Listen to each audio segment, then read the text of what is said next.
শিলা বলল, তুমি কিন্তু কিছুই বলছো না আজাদ। কি বলবো? কি বলবো মানে? আজাদ যেন খানিক থতমত খেয়ে গেল। শিলার সঙ্গে তার সম্পর্কটা উদ্দেশ্যহীন, কিংবা যে উদ্দেশ্য নিয়ে এই সম্পর্কের শুরু তার কোনো ভবিষ্যৎ ছিল না, পরিকল্পনা ছিল না। বরং শিলা সবসময়ই বলতো সে কখনো বিয়ে করবে না। বাবা মায়ের তুমুল অশান্তির সংসার, বন্ধু বান্ধবদের বিবাহ বিচ্ছেদ, ঝগড়া ঝঞ্ঝা দেখে বিয়ে জিনিসটার প্রতি তার আগ্রহ উঠে গেছে। এর আগে যে দু একজন প্রেমিক তার ছিল, তাদের সঙ্গেও ঠিকঠাক বনিবনা হয়নি। ফলে শিলার ভাবনা মতে বিয়ের মতো একটি চুক্তিসম্মত কারাগারে নিজেকে বন্দি করতে চায়নি সে। ওই পথে মারাতে চায়নি। ভাবনা ও আচরণে শিলা এমনই। ৮-১০ জনের সঙ্গে ঠিক মিল নেই তার। চলনে বলনে ভাবনায়ও বেশ অন্যরকম। নিজেকে স্বাধীন ও স্বতন্ত্র নারী হিসেবে পরিচয় দিতেই বেশি স্বাচ্ছন্দ্য বোধ করে সে। আজাদের সঙ্গেও তার সম্পর্কের শুরুটা মূলত এমন ভাবনা বিনিময়ের মধ্য দিয়েই।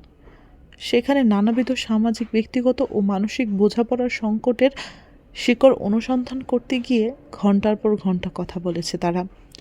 তাদের সেই কথোপকথনে উঠে এসেছে মানুষ কি অভাবিত সব সংকট ও বাস্তবতার মুখোমুখি হয়। এর থেকে উত্তরণ কিসে? চিন্তার অগ্রসরতায়। কিন্তু শিলা যাকে চিন্তার অগ্রসরতা বলে, আজাদ তাকে ভাবে অতি উগ্রতা, অবাধ স্বাধীনতার নামে অসীম স্বেচ্ছাচারিতা। ফলে শিলার এই ভাবনার সঙ্গে সে একমত পোষণ করে না, কিন্তু সেটি সে মুখে প্রকাশও করে না, বরং সুযোগ সন্ধানী হয়ে ওঠে। ভেতরে ভেতরে গোপন এক লোভ জেগে উঠতে থাকে তার। সেই লোভ শর্তহীন এক সম্পর্কের, যে সম্পর্কে সব রকমের বিধিনিষেধ অধিকার থাকবে, আচরণ বিচরণ থাকবে, কিন্তু দায়বদ্ধতা থাকবে না। শিলা অবশ্য তাতে আপত্তি করেনি। তার কাছে সম্পর্ক মানে স্বতঃস্ফূর্ত অনুভব।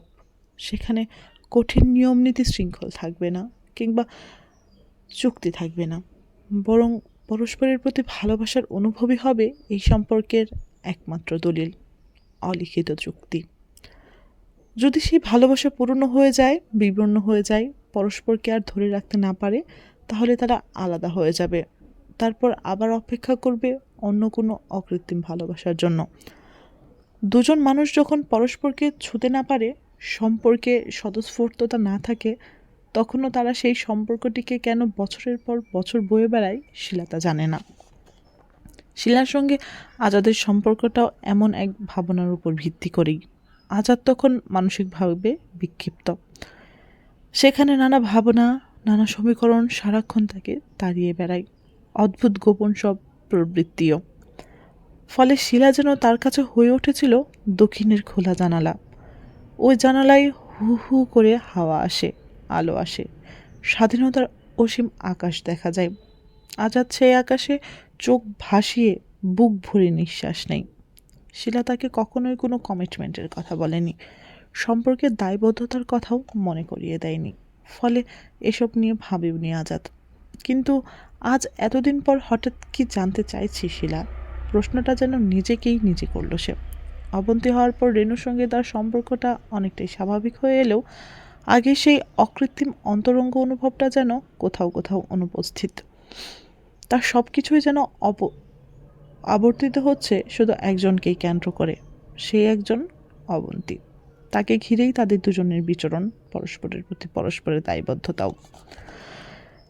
এ থেকে অবশ্য একটা জিনিস খুব ভালোভাবে টের পেয়েছে রেণু। অভিজ্ঞতা যে মানুষকে কতটা পরিণত করে, কতটা দক্ষ ভবিষ্যৎ দ্রষ্টায় পরিণত করে, তা যেন এই ঘটনায় পুরোপুরি উপলব্ধি করতে পেরেছে সে।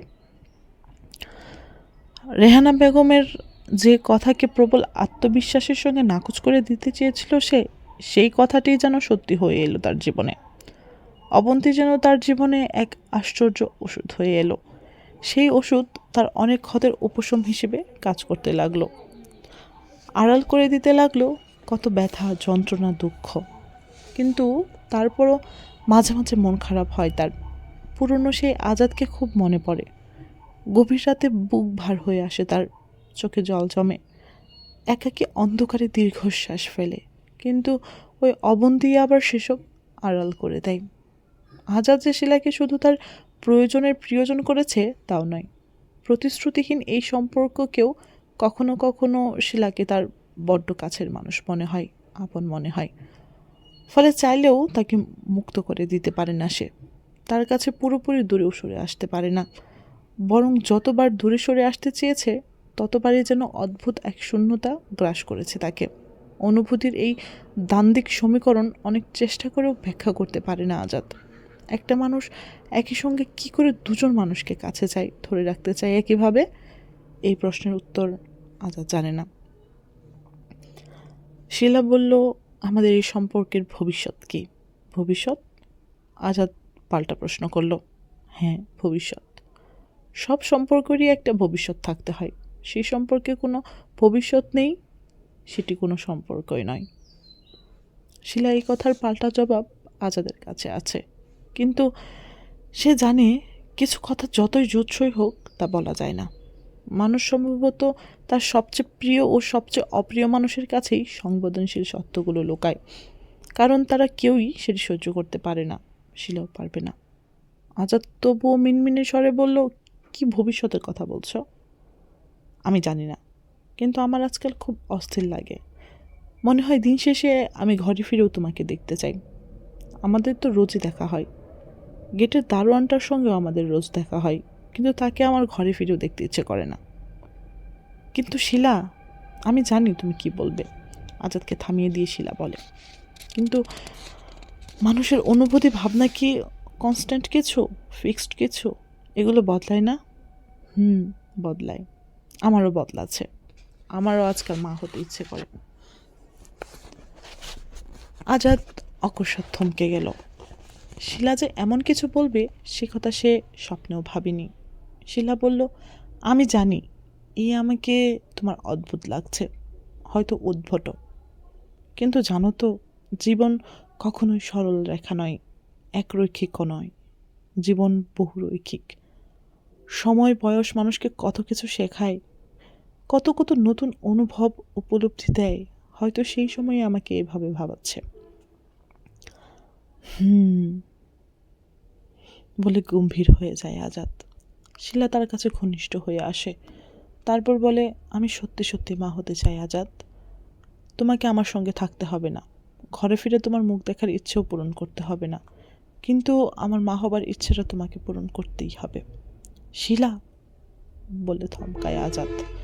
তারপর শান্ত কণ্ঠে বলে, আমি তোমার এই ইচ্ছেটাকে অসম্মান করছি না, এমনকি সম্পর্ক ও জীবন নিয়ে তোমার এতদিনকার যে ভাবনা তাকেও প্রশ্নবিদ্ধ করছি না, কিন্তু, বলে আবারও থমকায় আজাদ। শিলা অবশ্য সুযোগটা নেয়। আজাদ তার অসম্পূর্ণ বাক্যটা শেষ করার আগেই সে বলে, কিন্তু কি, তোমার পক্ষে সেটি সম্ভব নয়? আজাদ জানে না এই প্রশ্নের উত্তর সে কি দেবে, তবে তার মনে রাজ্যের ভাবনা নানাবিধ হিসেব নিকেশে সে ভিড় জমাতে থাকে। শিলাকে সে কিভাবে মাতৃত্ব দেবে, এটি কোনোভাবেই সম্ভব নয়। কিন্তু এই যে এতদিন সে শিলার সঙ্গে এমন অবাধ মেলামেশা করেছে, শারীরিক মানসিক সব ধরনের সম্পর্কে জড়িয়েছে, সেসবের সময় তো এত কিছু ভাবেনি সে, বরং যখন যেমন ইচ্ছে তেমন বিচরণ করেছে এই সম্পর্কে, অবগাহন করেছে। তাহলে এখন কেন এত দ্বিধা? শিলা তো তার কাছে আর কিছুই চাইছে না, শুধু একটি সন্তানই চাইছে। শিলা বলল, ভয় পেও না, আমার সন্তানকে শুধু আমার পরিচয়ে পরিচিত করতে সাহস আছে আমার, এমনকি তা এই সমাজ থেকেও। কিন্তু শিলা, সব কিছুর বাইরেও তো কিছু ব্যাপার থাকে, তাই না? কি ব্যাপার? বিষয়টা আমি তোমাকে বোঝাতে পারবো না, কিন্তু আমি জানি তোমার মতো দুঃসাহসী নই আমি। তুমি যত সহজে সংস্কারের আগল ভাঙতে পারো তত সহজে আমি পারি না। পারো না? হঠাৎ যেন তির্যক হয়ে উঠল শিলার কণ্ঠ। না। তোমার সংস্কার কি বলে? স্ত্রীকে রেখে অন্য একটি মেয়ের সঙ্গে দিনের পর দিন বিছানায় শোয়া যায়, একই সঙ্গে ঘরে ও বাইরে একাধিক সম্পর্কে চালিয়ে নেওয়া যায়। তোমরা পুরুষেরা বুঝলে অদ্ভুত এক প্রাণী। এরা গাছেরও খাবে, তলারও কুড়াবে, কিন্তু কুড়ানোর সময় হাতে ধুলা লাগাবে না। ধুলাকে যদি এতই ভয়, তাহলে কেন কুড়াতে চাও? পতিত বলে? আজাদ কথা বলল না। শিলা বলল, আমি কিন্তু পতিত কিংবা পতিতা কিছুই নেই আজাদ। আমি সক্ষম একজন মানুষ। আমি তাই তোমার কাছে কোনো করুণা চাইনি, তোমার আশ্রয় পরিচয় অর্থ কিছুই চাইনি। আমি শুধু আমার একটি ইচ্ছে পূরণে তোমার সাহায্য চাইছি। তোমার কত বড় বড় ইচ্ছেই তো তুমি পূরণ করেছ, তাহলে এই ইচ্ছাটা কেন পূরণ করবে না? ভয় পেও না, আমি কখনো কোনো দিনও আমার সন্তানের পরিচয়ের জন্য তোমার কাছে যাব না। আজাদ জানে না শিলার এইসব কথায় কী জবাব দেবে সে। এমনকি তার এই প্রস্তাবে রাজি না হওয়ার যথাযথ কারণও সে খুঁজে পাচ্ছে না। শিলা যদি সত্যি সত্যি তার সন্তানের মা হয় এবং সেই সন্তান যদি শিলার একার পরিচয়ে বেড়ে ওঠে, তাহলে তার এত দ্বিধা কেন? এমন তো নয় যে সন্তান উৎপাদন প্রক্রিয়ায় শিলার সঙ্গে অংশ নিতে হবে তার কোনো আপত্তি আছে, বরং অসংখ্যবার তারা শারীরিক সম্পর্কে মিলিত হয়। তাহলে শুধু ওই বিষয়টিতেই কেন সে সায় দিতে পারছে না? এর কারণ কি? এর কারণ কি এই যে সে বিবাহ বহির্ভূত একটি সম্পর্কে সন্তানের পিতা হতে চাইছে না। তার ভেতর প্রচলিত সংস্কার, বহুদিনের অভ্যস্ত ভাবনা ও দ্বিধা কাজ করছে। কিন্তু তাই যদি হবে, তাহলে শিলার সাথে সে বিবাহ বহির্ভূত সম্পর্কে কেন জড়িয়েছে? সেই সম্পর্কের তো জড়ানোর কথা না।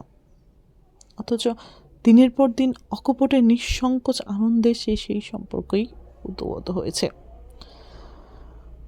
তখন এইসব দ্বিধা কোথায় ছিল?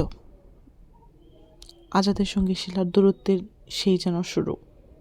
তারা রোজ অফিসে আসে, কিন্তু প্রয়োজনের বাইরে শিলা আজাদের সঙ্গে কথা বলে না, চেষ্টা করলেও না। এমনকি অফিসের বাইরেও আজাদকে এড়িয়ে যাওয়ার সর্বোচ্চ চেষ্টা সে করে। বিষয়টা নিয়ে আজাদের মধ্যে অস্বস্তিকর এক অনুভব কাজ করতে থাকে। সারাক্ষণ মনে হতে থাকে কি যেন নেই। এই কি নেই অনুভূতিটা তার অনেক আগে রেনুর জন্য হতো, কিন্তু শিলার জন্য এমন তীব্রভাবে কখনো হয়নি। এমনকি শিলা যখন হঠাৎ মাসখানেক জন্য অফিস থেকে ছুটি নিল, তখন আজাদের মনে হলো তার দম বন্ধ হয়ে আসছে। অফিসটাকে আস্ত একটা দরজা জানালাবিহীন কারাগার মনে হতে লাগলো তার। সেই মনে হওয়া থেকেই একদিন সন্ধ্যায় সে হঠাৎ শিলার বাসায় গিয়ে হাজির হলো। রেনু তখন তার মায়ের বাড়ি মানিকগঞ্জে, বাসায় কেউ নেইও। ফলে অফিস শেষে কাউকে কিছু না জানিয়েই চলে এলো আজাদ। শিলা তখন বেডরুমে শুয়ে শুয়ে টিভি দেখছিল। আজাদকে দেখে তার মা বলল, তুমি বসো, আমি শিলাকে ডেকে দিচ্ছি। শিলা অবশ্য এলো না। আজাদ দীর্ঘ সময় ড্রয়িং রুমে বসে থাকার পরও না। বিষয়টা ভেতরে ভেতরে আজাদকে প্রায় নিঃশেষ করে দিচ্ছিল। সে হঠাৎ অদ্ভুত এক কাজ করলো। শিলার মায়ের সামনে দিয়েই তার বেডরুমে ঢুকে পড়ল। তারপর খানিকক্ষণ রুক্ষ গলায় বলল, কি হয়েছে তোমার? এমন করছো কেন? কেমন করছি? শিলা নিস্পৃহ কণ্ঠ বলল। কেমন করছো তুমি বুঝতে পারছো না? না, পারছি না। বিষয়টা বাড়াবাড়ি হয়ে যাচ্ছে না শিলা? শিলা এই প্রশ্নের উত্তর দিল না, বরং নির্বিকার ভঙ্গিতে টেলিভিশনের দিকে তাকিয়ে রইল। আজাদ যেন এবার আরও মরিয়া হয়ে গেল।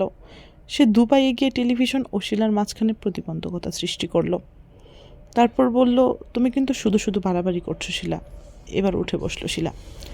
তারপর চাদরটা গায়ে জড়িয়ে নিতে নিতে শান্ত ও নরম কণ্ঠে বলল, বসো।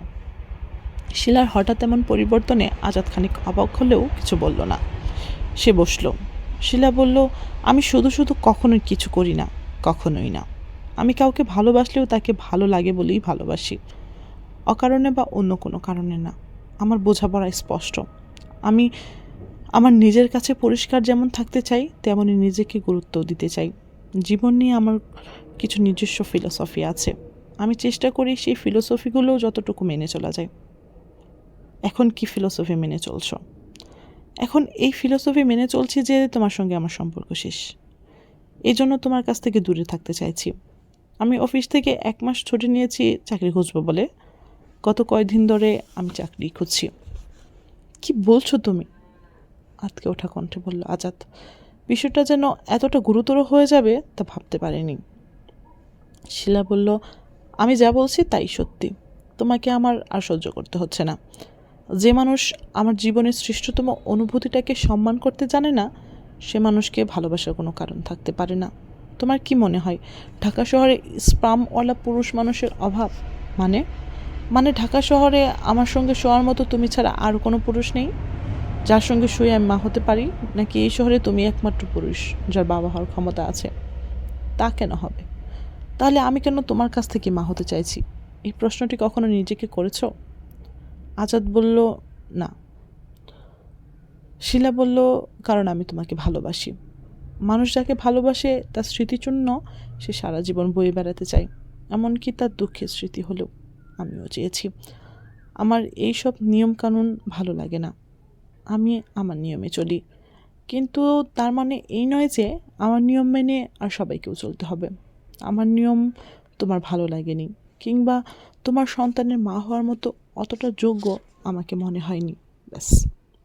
আমি তো তাতে কোনো সমস্যা দেখি না, কিন্তু আমি নিজেকে এতটা অশ্রদ্ধাও করি না আজাদ যে এরপরও তোমার সঙ্গে আমার সম্পর্ক টিকে থাকবে। সামান্য থামল শিলা, তারপর আবার বলল, অন্য সবাই যেমন করে তার ভালোবাসার মানুষটিকে নিজের করে পেতে চায়, আমি কিন্তু কখনো তেমন করে তোমাকে পেতে চাইনি। চেয়েছি? শিলার গলা ভার খানিক ভেজাও যেন। আজাদ অবশ্য এই প্রশ্নের কোনো উত্তর দিল না। শিলা বলল, তোমার যে কখনো ওভাবে আমাকে পেতে ইচ্ছে হয়নি তা নয়, হয়েছে, একবারই হয়েছে, অনেকবারই হয়েছে, বহুবার হয়েছে, শতবার হয়েছে। কিন্তু আমি প্রতিবারই নিজেকে সংবরণ করেছি, বুঝিয়েছি যে এই তোমাকে ওভাবে নিজের করে পাওয়ার কোনো সুযোগ আমার নেই, কারণ তোমার অন্য একটা জীবন আছে। আমি তোমাকে ওভাবে পেতে চেয়েছি, কিন্তু আমি যে তোমার কাছে এতটাই অনাকাঙ্ক্ষিত অযোগ্য তা তো আমি বুঝিনি।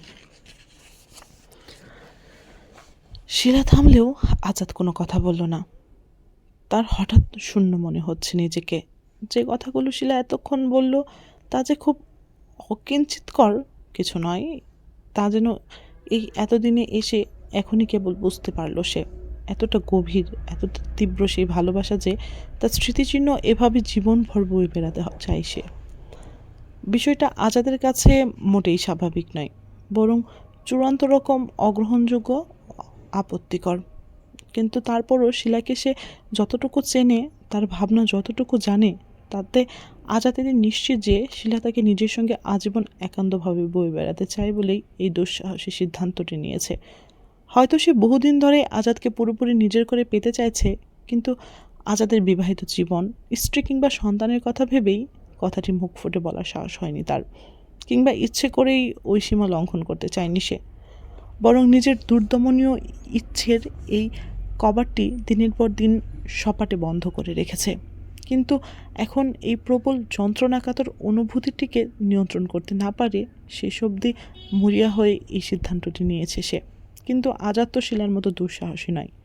সে চাইলেই তো তার এতদিনের সব সংস্কার, বিশ্বাস, বোধ এক লহমায় উড়িয়ে দিতে পারে না। তাহলে কি করবে সে? এই প্রশ্নের উত্তর আজাদ জানে না, আর জানে না বলেই নিঃশ্বাস পদক্ষেপে শিলার ঘর থেকে বেরিয়ে এলো সে। তখন রাত কটা বাজে কে জানে। কোলাহলের রাস্তায় হাঁটতে হাঁটতে নিজের মন ও মগজকে অসংখ্য প্রশ্নের মুখোমুখি করতে লাগলো সে। কি করবে এখন? শিলার কথা রাজি হয়ে যাবে? কিন্তু এই ভাবনা কিছুতে নিজেকে স্থির করতে পারলো না আজাদ। ফলে হাঁটতে লাগলো এলোমেলো, গন্তব্যহীন। তারপর হঠাৎ রাস্তার ধারে দাঁড়িয়ে সিগারেট ধরালো। তারপর উদ্দেশ্যহীন ভঙ্গিতে ধোঁয়া ছাড়তে লাগলো অন্ধকারে। কিন্তু ওই ধোঁয়াচ্ছন্ন অন্ধকারের শরীর বেয়ে যেন হঠাৎ মুহুর্মুহু বিদ্যুৎ চমক হতে লাগলো। তারপর তীব্র বজ্রপাত। সেই বজ্রপাতে সত্যি সত্যি যেন বজ্রাহত হয়ে গেল আজাদ। রাস্তার ওপারের আধা আলো আধো অন্ধকারে কাচ ঘেরা এক রেস্তোরাঁর দরজা গলে দুজন মানুষকে বেরিয়ে আসতে দেখল সে। তাদের একজন নারী, অন্যজন পুরুষ। অদ্ভুত ব্যাপার হলো, নারীটি রেণু। এত রাতে এখানে কি করছে সে? তার সঙ্গে ওই পুরুষটিই বাকি। অনেক ভেবেও এই প্রশ্নের কোনো উত্তর খুঁজে পেল না আজাদ।